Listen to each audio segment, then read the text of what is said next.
Hello and welcome to Food for You and the Planet, a fresh new podcast that explores healthy and environmentally sustainable food solutions. This podcast is brought to you by Healthy Plan Eat Online Farmers Market. I'm Dr. Rosemary Ostfeld and I'm your host. Together, we'll hear from leaders in environmental science, agriculture, medicine, nutrition, entrepreneurship, and more. Be sure to hit the subscribe button to hear all the latest in healthy and sustainable food with Food for You and the Planet. Today's episode features Professor Hermann Lotze-Campen, co-author of the EAT Lancet Commission, an agricultural economist and head of research Department 2, Climate Resilience at the Potsdam Institute for Climate Impact Research, and professor of sustainable land use and climate change at Humboldt-University in Berlin. Professor Hermann Lotze-Campen grew up on a farm in northern Germany and studied agricultural sciences and economics at the University of Kiel and the University of Reading in England, where he graduated with a master's degree in agricultural economics. For his doctoral studies, he studied in Kiel at the University of Minnesota in the United States and at Humboldt-University in Berlin, where he received his Ph.D. in agricultural economics. In 2001, Hermann joined the Potsdam Institute for Climate Impact Research, where he developed a global land use modeling framework for assessments of the interplay between climate impacts, global food and bioenergy demand, agricultural land and water use, trade, and the environment. Thank you so much for being here today, Professor. Hello, my pleasure. All right, let's start off. What is the EAT Lancet Commission? So in 2019, the first EAT Lancet Commission brought out a report on food and nutrition for a healthy planet and healthy people. And now this year, the second edition of this commission came out, and it's a collection of about, I don't know exactly, about 20 or so eminent researchers from the areas of health and nutrition, food sciences, environmental sciences, and economics. And so those are 20 or so researchers which have worked for two and a half years, I think, to come up with a report which collects information from new studies and also developed some own research on how nutrition for the future can, or what can it look like to feed people in a healthy, environmentally friendly, and just way. That's a really wonderful and important goal for us to have as a society. How did you become interested in sustainable food and agriculture? Well, as you said, I mean, I myself, I grew up on a farm. I worked a lot in agricultural economics, and when I joined the Potsdam Institute, of course, the aspect of climate change, so the role of food and agriculture in climate change and also the impacts of climate change became more relevant to me. And so this question is really at the core of my everyday work, to see how the agricultural food sector can contribute to reducing emissions for halting climate change, but also other sustainability dimensions. So the UN Sustainable Development Goals are also an important framing for our research. So that fits very well to the EAT Lancet Commission, actually. Why was the EAT Lancet Commission created? In the first version, the focus was only it was on health and environment. So then the idea was, how can people eat in a healthy way? So the focus on human health, but how would that fit to a healthy environment? So mitigating climate change, protecting biodiversity, reducing pollution. Does this fit together? And it turned out that there is various ways to eat in a healthy manner, and at the same time achieving many of those environmental goals. And for that purpose, this commission was put together, the first version. And in the second now, the third element of, okay, can this be achieved in a just and inclusive manner? Because part of the criticism with the first study, which came out in 2019, was that, yeah, it's nice to know about healthy and environmental friendly diets, but are they affordable also for poor people? Can everyone, be part of it?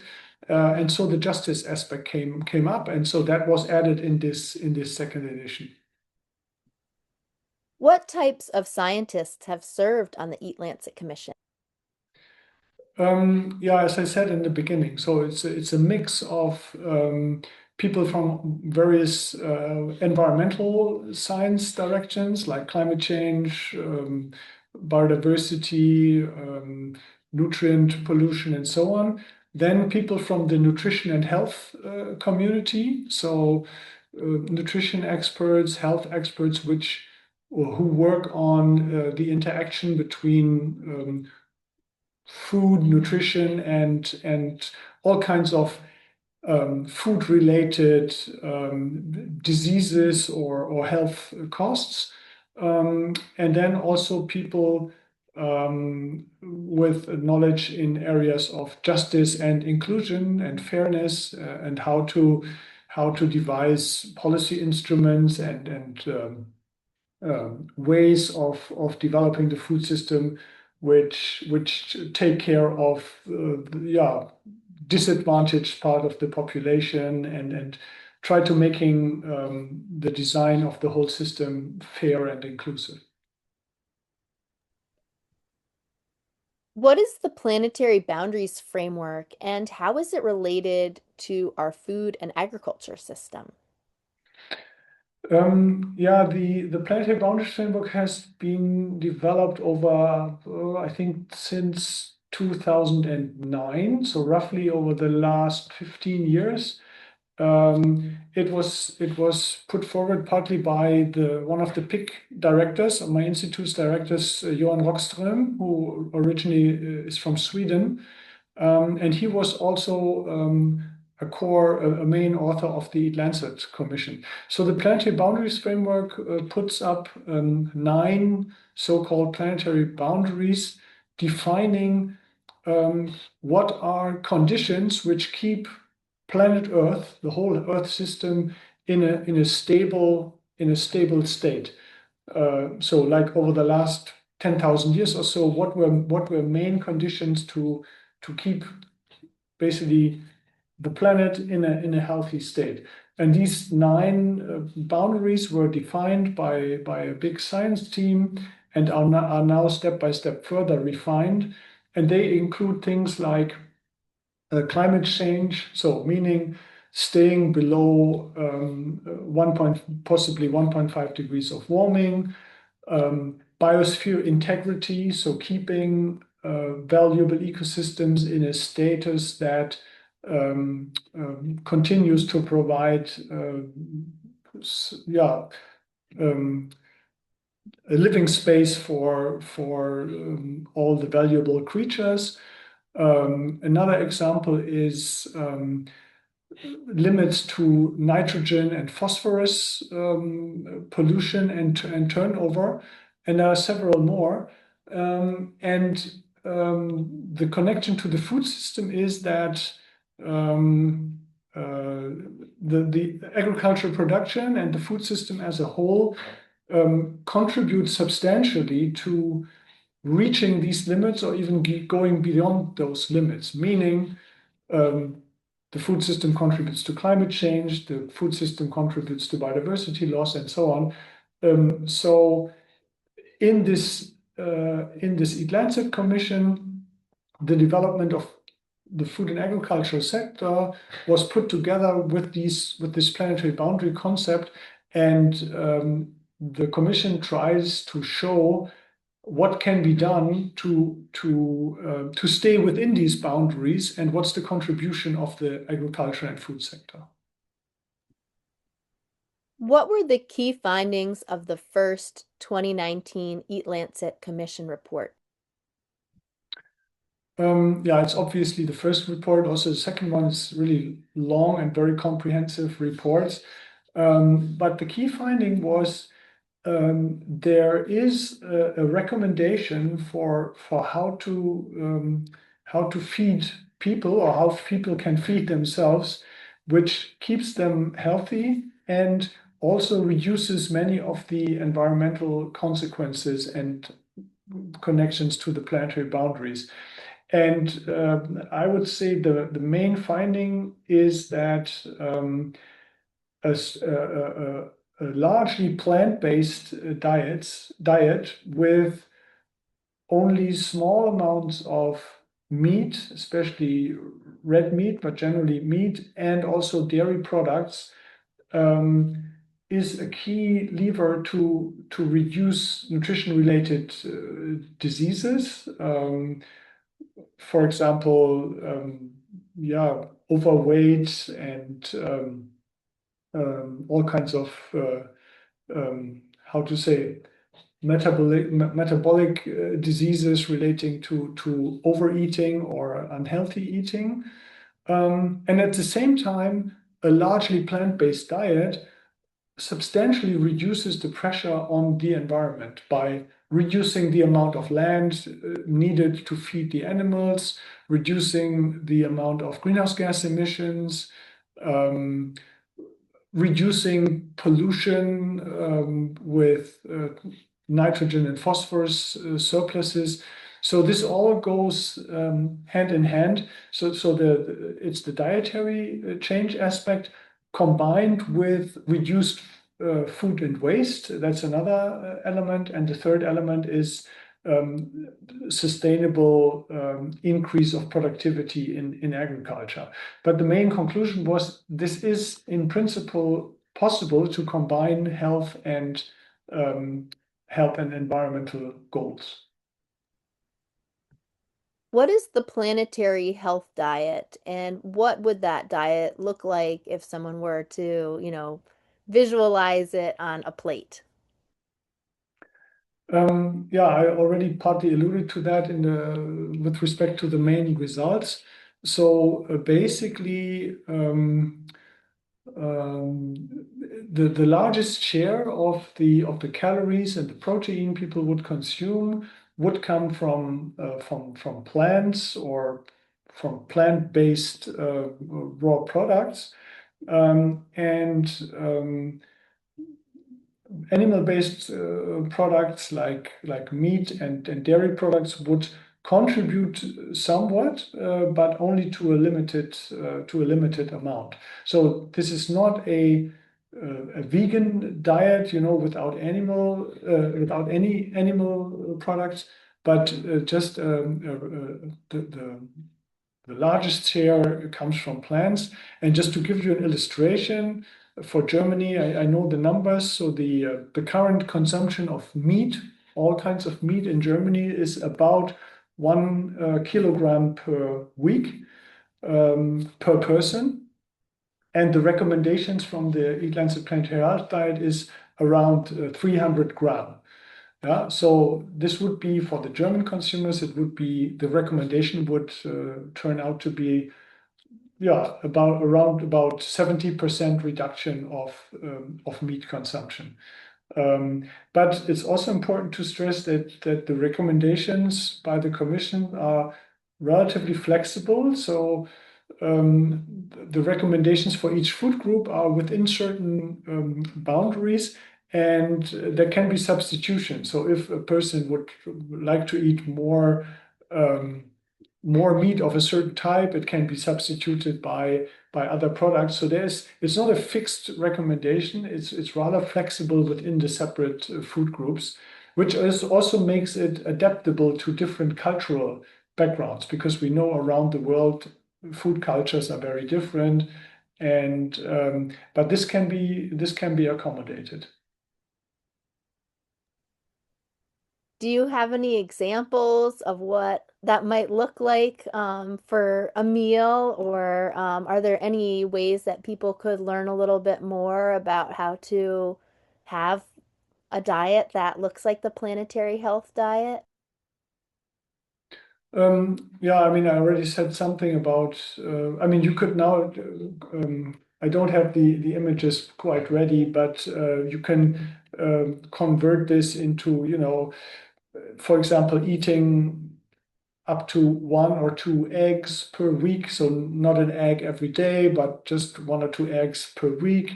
I think it's about, as I said, 300 grams of meat per week, which turns out to be like a small steak, basically, if you want to translate that. But it can have different forms because I mean we consume many kinds of processed products, so there's many ways how to accommodate for these recommendations.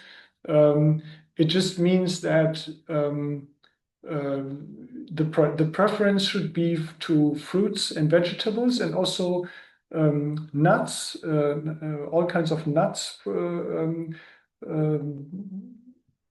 present an important contribution, and also especially legumes, so vegetables like peas, beans, lentils. So those vegetables which provide a lot of protein and also are independent of nitrogen fertilizer, right? Because they can use the nitrogen from the air, and that also has a number of environmental benefits. So there's many different illustrations how a certain diet can fit into these broader recommendations. That's really helpful because then it can help illuminate how that could look on different types of plates around the world. And of course, it's important to say this is not about, every day having certain prescriptions. I mean, I think it's useful to think about it, how much to eat per week or so. I mean, it's a general guideline to, on average, adhere to these recommendations. And those have also been taken up now by many national, how to say, agencies which provide guidance and recommendations for food intake. So I know from the German example that the German Association for Nutrition has picked up those recommendations and built them into their nationally specific recommendations. So this is also a way to pick up those results. Can you tell me more about the justice element, which was incorporated into the new 2025 EAT Lancet Commission and some of those key findings? So one of the criticisms, first of all, one of the criticisms of the first commission was that the recommendations were not flexible enough to accommodate for different cultural backgrounds around the world. This was now again stressed or emphasized more, that there is enough flexibility to build in all those different food cultures we see around the world. And the second criticism was that it may turn out that healthy foods may be more expensive, and how can we assure that also poor people or the poorest population in the poor countries around the world can actually afford a healthy diet? And that can be an issue, especially for countries where the poorest people, only live on staples like cereals and maybe some root crops and very, very basic eating. For them, of course, it would become more expensive, or they may not even have access to the healthy food as recommended by the Commission. And so there was a few several experts coming from justice and disciplines in that realm, and they developed a concept which basically comes down to three basic rights. So the right to food in general, basically having enough to eat, then the right to a healthy environment, because actually the environmental consequences of food production also will feed back on human health and human living conditions, and the right to healthy and sufficient wages.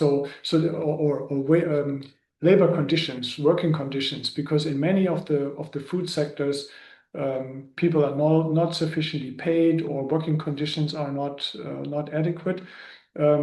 So the question was, how can a future diet make sure that the right to food, the right to a healthy diet, and healthy environment, and the right to acceptable working conditions can be assured.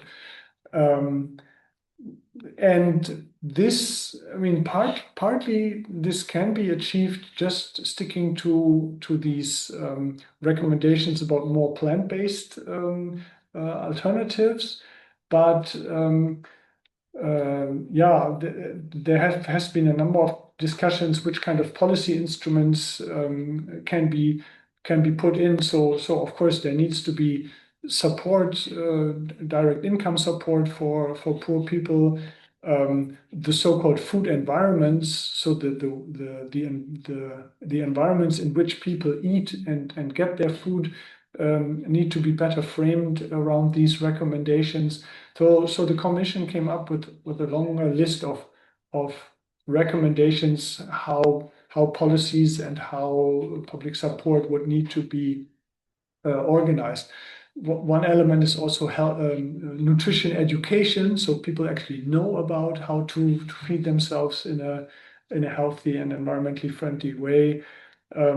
So it's actually a longer list of measures, but a lot of these things, of course, depend also on the political environment and whether or not those measures can actually be implemented on the ground.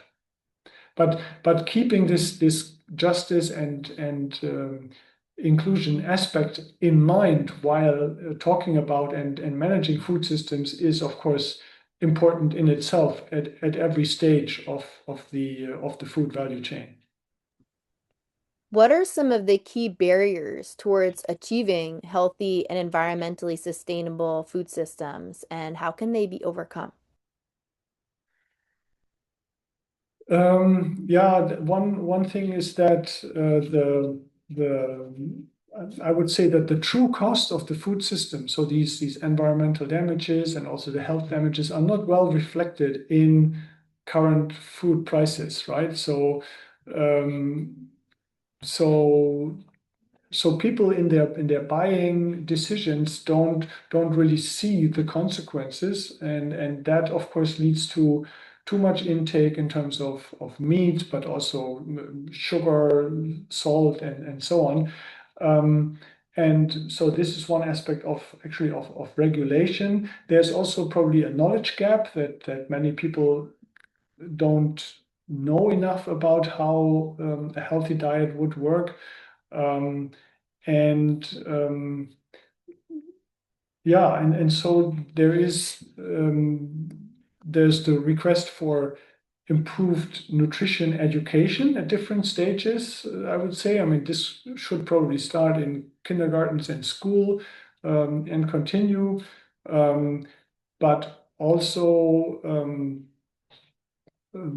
advertising healthy and environmentally friendly diets, as well as political regulation in terms of price signals, um, also certain so-called nudging strategies. I mean, positioning the healthy food in the in the more favorable places, in canteens and so on, and also this whole prioritization in the out of house eating, right? Like in canteens, cafeterias, large companies, institutions, in all these places where people regularly eat, healthy and sustainable diets could be more promoted by all the actors involved to roll out this knowledge, and also roll out the accessibility, easy accessibility to these types of foods.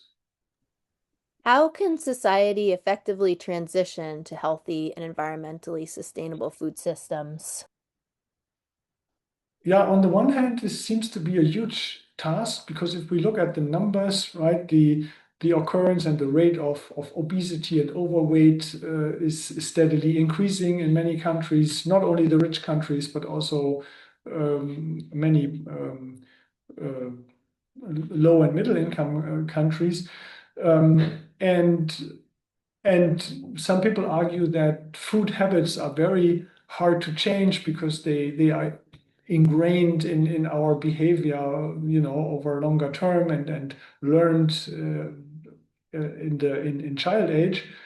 Um, but on the other hand, I would argue there's also a lot of dynamics in the food sector, in the food retailing, in the food processing. If you go to many supermarkets nowadays, there's quite a broad choice. I mean, of course, you can buy meat and dairy products, but also many types of vegetables, and new products come to the market, right? I mean, plant-based alternatives to meat products, based on soybeans or lentils or peas and so on, and even fermented meat alternatives based on fungi or other processes. A lot is happening. It's still a relatively small market share, but I have the feeling um, um, buying healthy food items should be relatively easy. So basically, everyone could start tomorrow, right? And not completely change their dietary behavior, but just try out different things. So I think there's a lot of space for personal behavior and also affecting others, the behavior of others. But that's only one part. I mean, the responsibility of each and any one of us. But then there's also this aspect of political regulation and providing the boundary conditions for companies in the sector. And it's not either or. I think also the right price signals have to be set. For example, putting a tax on carbon emissions also related to food, which would make the more greenhouse gas emitting food items, like, for example, different kinds of meat, more expensive relative to plant-based products. But also other regulations like purchasing regulations for the public administration. I mean, public procurement, for example, could be more strongly guided towards the EAT Lancet diet, as well as nutritional education and so on. So broadly speaking, I think it's two elements. One is personal behavioral change, and the other is political measures and regulations to incentivize the change. What do you think will be the future of healthy and sustainable food? What we already see, I think the first EAT Lancet Commission from 2019, I think anyone or everyone would agree, was a huge success because it has been taken up and discussed about so widely that it's really interesting and impressive where, in how many different places it turns up, how many of the national agencies have picked it up and built it into their recommendations. So this is quite interesting. And there is, I guess, the hope that this dynamic continues. But then there's, of course, also strong barriers. I mean, one aspect is, of course, that there is strong corporate interest in maintaining the current situation. One has to realize that in agriculture, for example, at least I know from Europe that more than half of the value added, the wealth creation in the sector comes actually from animal-based production, right? And so it also means if you reduce the consumption of animal-based products, you reduce the number of livestock and farm animals, and this would create pressure for farmers. Yeah? So there's quite some resistance to this change because actually a lot of money is earned, I would say, with unhealthy foods in any kinds. So the question is a bit whether the new opportunities coming up also for companies within the agricultural and food sector sense like new business opportunities and also growth potential. So this will be very interesting to look at. Yeah, and of course, the notion that the implementation of these healthy diets on a large scale has huge health benefits, huge economic benefits, and huge environmental benefits, um, I think makes a strong story to really pursue this pathway. Um, but yeah, we have to see, like with other big environmental challenges like climate change and biodiversity loss. I think we are on the right path. It could go faster, I think, but I would hope that more momentum will come or to really achieve this transformation. Wonderful. Are there any other things that you would like to share?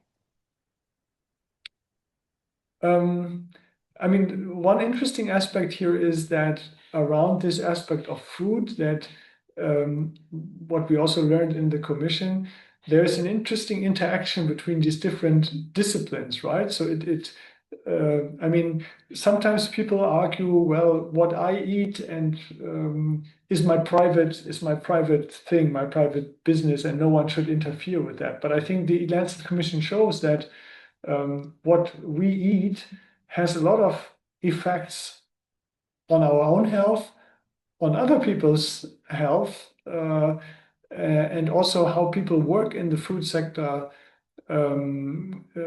also is relevant for how they live. So I think people need to realize what are the consequences of our food consumption and how food is produced, and especially this aspect of fair working conditions. I think it's very important because we all know there is a lot of illegal, underpaid, not well organized work, not only um, in the meat and dairy sector, also in vegetable production, right? I mean, there's a lot of precarious working conditions in many of the vegetable farming systems. So I think this is something with seasonal workers and so on. So I think this is one element which is even less known to many people or not realized. And I think this new commission has put this additional focus on justice. And I think yeah, everyone should know about this and keep it in mind while they are shopping and while they are cooking, right? Because it's relatively easy to contribute to a better development, and I think we should all be aware of that and yeah, try to act in this line. Thank you so much, Professor Hermann Lotze-Campen, for this wonderful interview and for the very important work that you're doing to help create sustainable food and agricultural systems. Thank you so much. Thank you very much for having me. It was a pleasure.